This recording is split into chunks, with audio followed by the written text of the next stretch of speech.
Today, Senator Johnson and I begin a series of speeches on our investigations into the Biden family financial deals.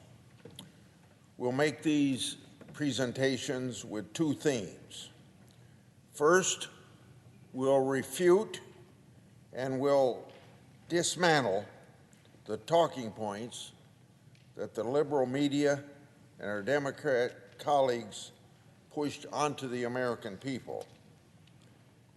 Their talking point said that our investigations over the years advanced and spread Russian disinformation. On November 29th, 2021, May the 11th, 2021, March the 18th, 2021, December the 14th, 2020, December the 10th, 2020, October the 19th, 2020, and September the 29th, 2020. I came to this Senate floor to rebut those false charges. Now, or at least then, the liberal media and my Democrat colleagues ought to be ashamed of themselves for the outright lies that they peddled about our investigative work. As a result, Senator Johnson and I did what any good investigator would do. We gathered even more records to prove all these people wrong. Which brings me to the second theme. Senator Johnson and I will produce new records to show additional connections between the Biden family and the communist Chinese regime. Before we get to those records, I'm going to discuss the background of our investigation. We started this investigation last Congress. Then I was chairman of the Finance Committee, and at that time, Senator Johnson was chairman of the Homeland Security and Governmental Affairs Committee. It began in August 2019. I started at that time an inquiry into a transaction involving Hunter Biden that was reviewed by the federal government's Committee on Foreign Investment. On September 23rd, 2020, Senator Johnson and I released our report. On November the 18th, 2020, we released our supplement to that report. Those reports were based in a large part on Obama administration government records and also almost a dozen transcribed interviews of government officials.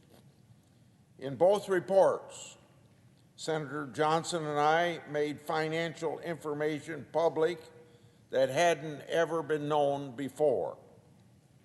Our report exposed extensive financial relationships between Hunter and James Biden and Chinese nationals connected to the communist regime.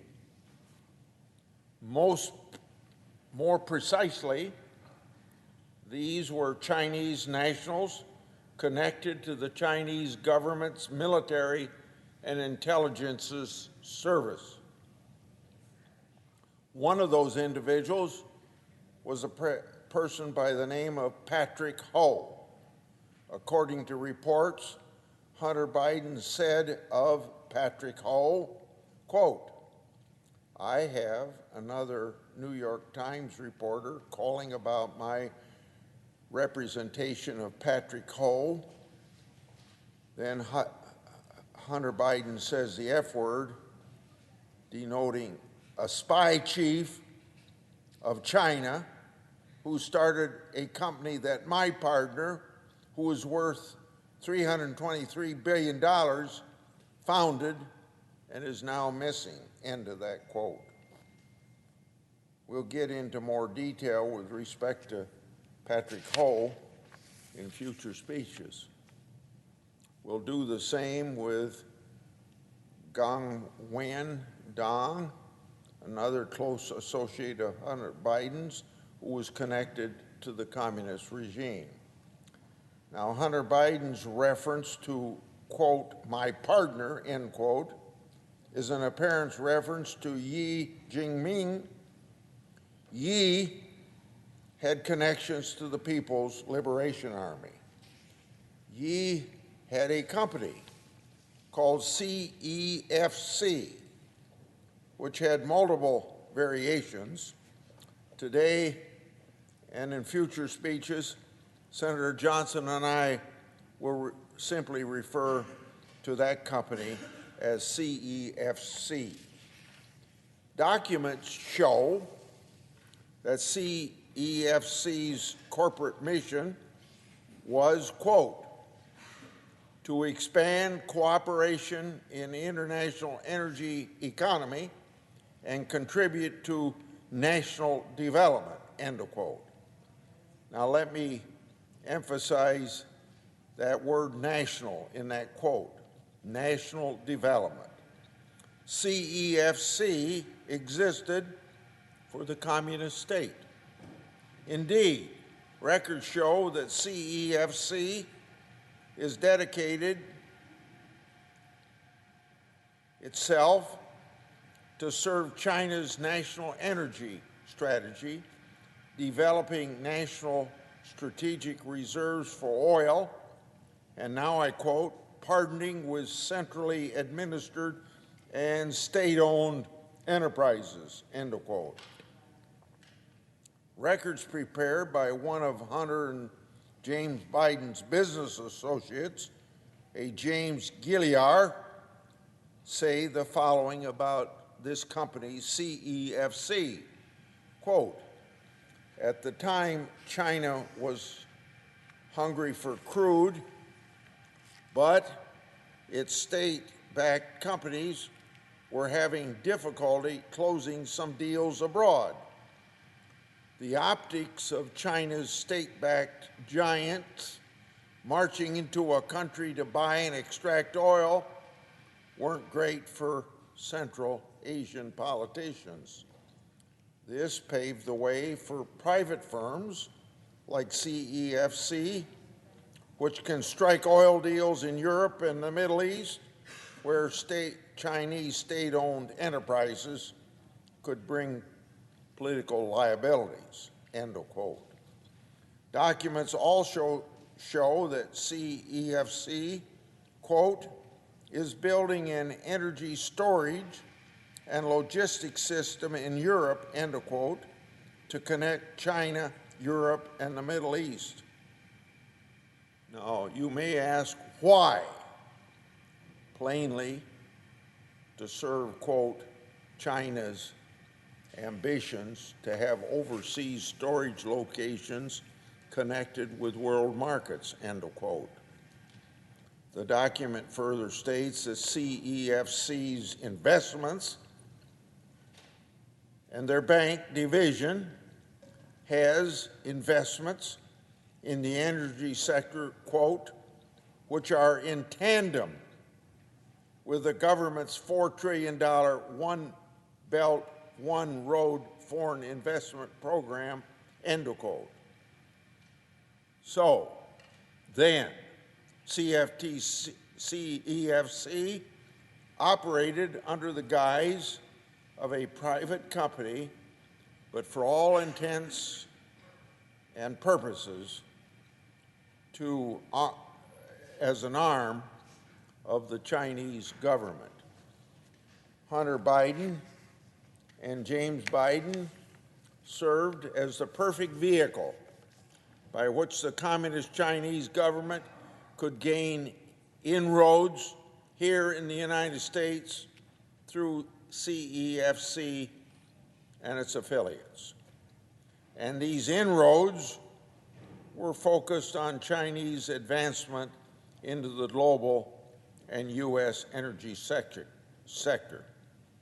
Hunter and James Biden were more than happy to go along, of course, for the right price. So now let's turn to the first poster, which shows bank records that hasn't been made public before now. This is a portion of a document that we, meaning Senator Johnson and I, will release in full. The topic of this poster shows a wire transaction, August 4th, 2017, from CEFC to Wells Fargo Clearing Services for $100,000. Now look at the bottom of the poster. This is the underlying data of this transaction. It states, quote, further credit to Owasco, end of quote. Owasco is Hunter Biden's firm. Now, there is no middleman in this transaction. This is $100,000 from what is effectively an arm of the Communist Chinese government direct to Hunter Biden.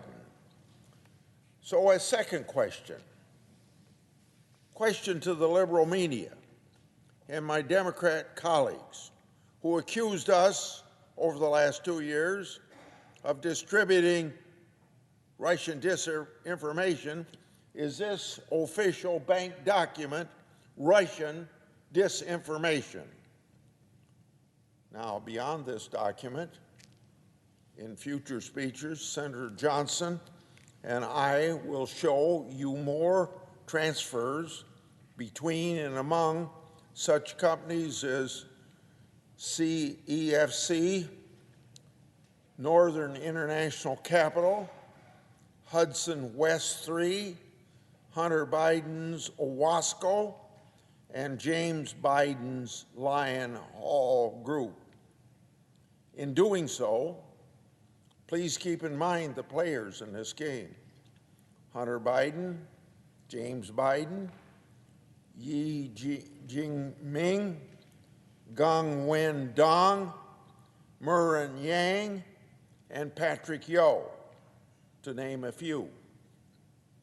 All of these individuals mixed and mingled with related corporate entities over a period of years and with respect to millions of dollars.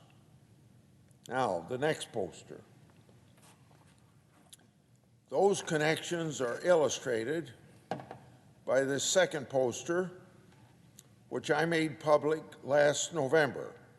It's an original bank record with one typographical error and all.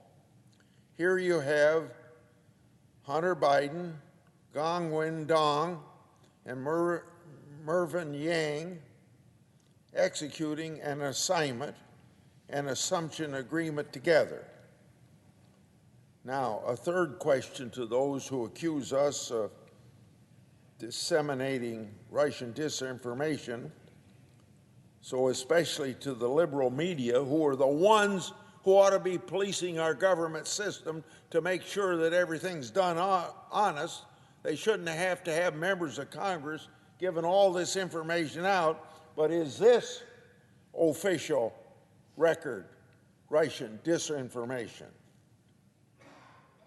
In our next speeches, we'll show you more records that haven't been seen before. Records that undeniably show strong links between Biden family and Communist China. Today is just a small taste. I'd like to note one thing before Senator Johnson takes over. He's going to describe to you the ridiculous attacks that we received, claiming that our reports were Russian disinformation. On March the 16th of this year, the New York Times unwittingly substantiated our reports by reporting on Hunter Biden's connection to foreign corporations and his potential criminal exposure. So what Senator Johnson and I made public last Congress is now a prevailing fact pattern that even the liberal media can't ignore any longer and falsely label Russian disinformation. I'll turn it over